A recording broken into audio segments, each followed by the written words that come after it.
সন্দেশখালী নারী নির্যাতনের প্রতিবাদে সাধারণ মানুষের দৃষ্টি আকর্ষণ করতে সল্টলেক অভিনব প্রতিবাদ সর্বভারতীয় গণতান্ত্রিক মহিলা সমিতির।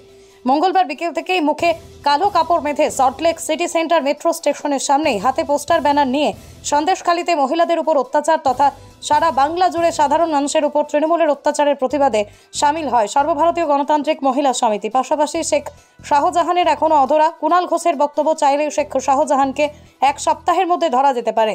পরিপ্রেক্ষিতেই তারা বলেন যে সরকারি মদতে তাদেরকে আশ্রয় দিয়ে রাখা হয়েছে। ডেমনস্ট্রেশনের যে পদ্ধতিটা আমরা আজকে অবলম্বন করছি এটার কারণ আছে।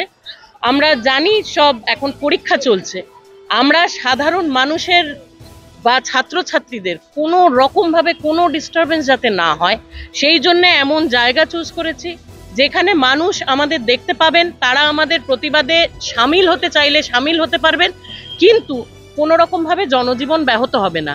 পরীক্ষার কথা মাথায় রেখে আমরা কোনো মিছিল, কোনো স্লোগান তোলা, কোনো রকম পথসভা করা, মাইক বাজানো এগুলো অ্যাভয়েড করে আমরা কালো কাপড়ে মুখ ঢেকে প্রতিবাদ করার পথটা বেছে নিয়েছি। পরীক্ষা আছে,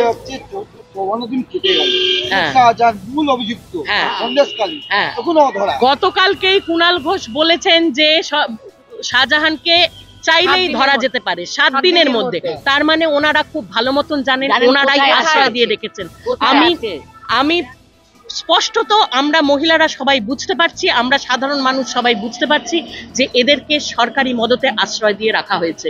যা ঘটনা ঘটছে, যে নক্কারজনক পরিস্থিতি সৃষ্টি হয়েছে, সেটা সরকারি মদতে হচ্ছে।